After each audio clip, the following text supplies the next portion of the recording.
Mais j'ai un ami au Maroc, il marche, il rencontre une nana, il est au téléphone avec un pote à lui qui est complice, il dit attends, le virement de 200 millions, on verra plus tard.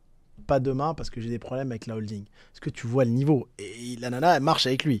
Et il rentre dans des boîtes de nuit, il rentre par la porte de secours et il paye les vigiles avant, il les paye pour quand il arrive, ils disent bonjour monsieur le patron. Est-ce que tu vois le niveau? Et il y a trop de relations qu'on considère comme acquises alors qu'en fait... je pense que l'amour est pas du tout inconditionnel, au contraire, il faut poser des questions, des vraies conditions à l'amour, au sens il faut show up, il faut montrer, il faut... Et il faut pas attendre de retour. Non, bien sûr. En sentiment, faut pas attendre de retour. Si je rends service à un ami, j'attends rien en retour. T'as beaucoup de personnes, tout ce qu'ils font, c'est par intérêt. Si j'aime une femme, c'est sans retour. Et ça, c'est hyper important. Mais là, tu vois le dossier Hakimi-Mbappé. Il a défendu son pote qui est Hakimi-Mbappé. Il y a une histoire de viol et tout, là, d'Hakimi.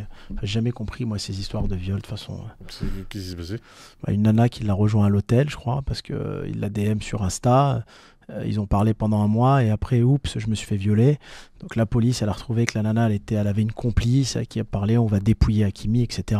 T'as plein de fouteux en ce moment qui se retrouvent dans des problèmes à cause de ça. Ouais, mais aussi, enfin, les gens à ce niveau-là, ils sont inconscients. D'abord, en fait, tu sais, c'est un problème qui est encore plus compliqué parce que d'abord, il y a énormément de ces fouteux qui savent pas se comporter. Ouais. Moi, j'ai des histoires lunaires à Paris, quand je vivais à Paris et tout. Et de l'autre côté, bah, t'as des mecs innocents qui tombent sur des escrocs parce que, tu vois, ils fréquentent aussi des gens qu'ils devraient pas fréquenter, quoi. Ouais, non, c'est vrai, c'est une sorte de fréquentation. T'es une star du PSG, une meuf te DM sur Insta, tu la rencontres pas. Mais ils sont un peu piégés aussi, ces gens-là. Pour faire leur rencontre, trouve pas qu'ils sont piégés par la notoriété? Il y a tellement de services de rencontre, de notoriété fiables. En fait, il faut juste rencontrer des gens qui ont autant à perdre que toi, c'est tout. C'est pour ça que les stars sortent avec des stars. C'est vrai. Et c'est un truc d'égo, hein, parce que tu ne rencontres... Enfin, passer un certain niveau, tu ne rencontres pas quelqu'un qui t'est pas présenté, c'est tout. C'est une règle... ma mère m'a dit ça, j'avais 8 ans, tu vois. C'est pas, enfin, il faut pas ce truc de random machin, non, il y a pas de, enfin, faut être fou, quoi. Ouais. T'imagines, des histoires comme ça, t'es joueur du PSG et tu te fais avoir par la gamine de banlieue qui a une complice et qui veut te la faire à l'envers. Alors que t'es alors assis sur des millions d'euros. T'es assis sur des millions d'euros, tu peux rencontrer qui tu veux, où tu veux, dans les cadres que tu veux. Sans parler de la prostitution de luxe, enfin, je veux dire... Et en fait, t'entaches ta personnalité, parce que même si t'es innocent, et ça va se savoir, mais durant la période, t'es entaché. Une fois que t'es touché par ça, c'est la fin du monde. Hein. Ouais, je touche du bois, jamais le genre d'affaires, j'espère ne jamais les avoir, mais ça, parmi tous les marqueurs, c'est le marqueur dont tu te détaches jamais. Hein. C'est dingue. C'est vrai qu'il y en a plein, ils ne sont pas relevés de ça. Mais après, tu vois, il faut faire attention, quoi. Il faut pas développer de relations comme ça. Puis même, je te donne un exemple tout bête. J'en parle beaucoup avec mes amis qui sont dans le monde du showbiz. Quand tu commences à monter dans le monde du showbiz, t'as un concert, t'as une fan, là, elle a des grands yeux, elle te regarde et tout. Tu la prends avec toi, tu couches avec elle, tu parles le lendemain. Évidemment qu'elle a le seum. Parce que elle... tu lui as vendu une histoire qui n'existe pas. Elle est amoureuse de quelqu'un qui n'existe pas et t'as pas l'honnêteté de lui dire que tu n'existes pas. Donc tu viens lui vendre un rêve et tout que tu coupes brutalement parce que tu t'en bats les couilles. Bah c'est un dol de contrat. Hein. C'est la définition même du dol.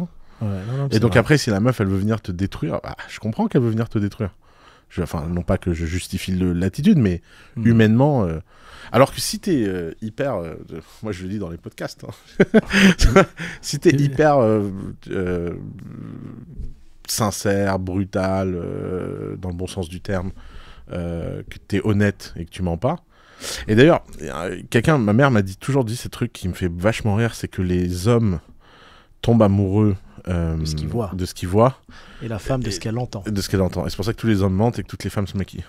Exactement. Mais c'est pour ça qu'aujourd'hui, si tu analyses, alors on fait une parenthèse là-dessus, mais moi je vois autour de moi, les mecs qui vont se taper le plus de nanas, c'est pas les plus riches.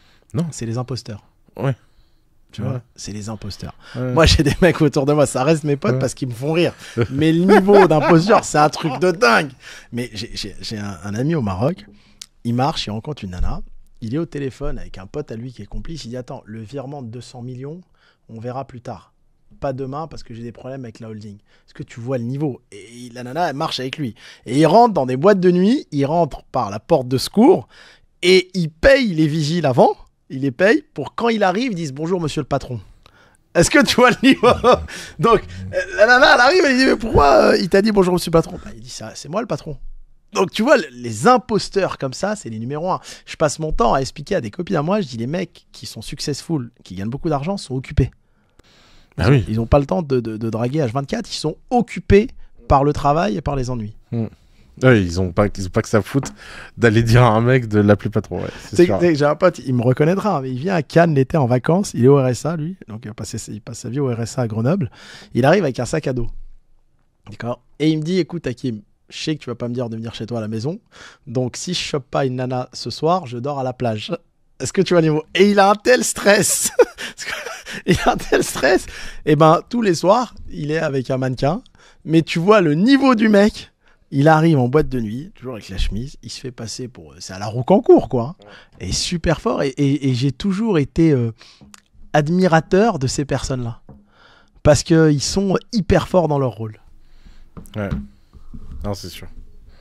Et je lui disais, c'est du théâtre. Je lui dis, si tu mettais cette énergie dans le business, non, mais ça... tu ferais un carton plein. Ça, en fait, les gens se rendent pas compte à quel point il y a des gens qui ont des vraies opportunités de gagner de l'argent et qui ne la prennent pas par folie alors qu'ils ont fait le plus dur. Là, j'ai rencontré un mec, on m'explique que c'est un escroc parce que le mec, il a vendu des millions d'unités d'un produit qu'il n'a pas livré. Et c'est un produit qui est une commodité où le plus dur, c'est de les vendre. Ouais. Et tu dis, mec, t'as fait le plus dur, pourquoi tu fais? Ouais, mais bon... Et tu dis, mais comment t'en arrives là, en fait? Et maintenant, il a des problèmes et tout, et sa vie est misérable, alors que c'est un génie du marketing, et que s'il s'était mis juste à faire un truc, un peu honnêtement... mais bon, c'est... Mais en tout cas, t'as beaucoup d'imposteurs comme ça. Moi, je le vois, t'en as beaucoup. Et ils sont très forts dans leur domaine. Moi, ça me fait rire. Mais j'ai plein d'histoires, plein d'anecdotes, mais ça m'a toujours fait rire. Ça m'a toujours fait rire. Mettez votre énergie dans le business. C'est important. Ouais. Si tu mets ton énergie dans le business, tout le reste suit tranquillement. Tout le reste, c'est la suite logique.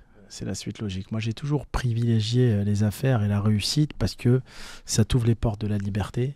Ça t'ouvre les portes de tout. Et qu'est-ce que veut l'humain qui réfléchit normalement? C'est sa liberté géographique et financière.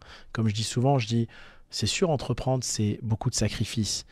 Mais est-ce qu'il y a un sacrifice plus gros qu'être aujourd'hui en CDI, 40 ans de sa vie pour attendre une retraite? C'est ça le vrai sacrifice d'une vie. C'est un sacrifice de dingue que moi je ne comprendrai jamais chez l'humain. Parce que nous, en tant qu'entrepreneurs, on sacrifie, mais c'est par intermittence. Ouais, d'ailleurs, moi, j'ai jamais compris cette histoire de sacrifice d'entrepreneur, parce que j'ai toujours kiffé ce que je faisais, donc j'ai pas eu ton genre de problème. J'ai l'avantage d'être dans un milieu où c'était intellectuel, 99% de marge. Oui, voilà. Non, non, mais voilà, là c'est plus du sacrifice. C'est pour ça que je te dis, en plus, il y a des moyens de nos jours de faire de l'argent où vraiment, quand les mecs disent, quand je vois les petits jeunes à Dubaï qui disent, ouais, cette année, je sacrifie. Ouais, enfin. Quand je dis, moi, sacrifice, c'était enfermé dans un bureau en Touraine, où tu développes une franchise, où tous les matins à 8h, tu es au bureau. Ouais, ça, j'ai pas connu ça. Bien sûr qu'il y a à Dubaï, être dans le digital et tout, c'est du plaisir, c'est du kiff.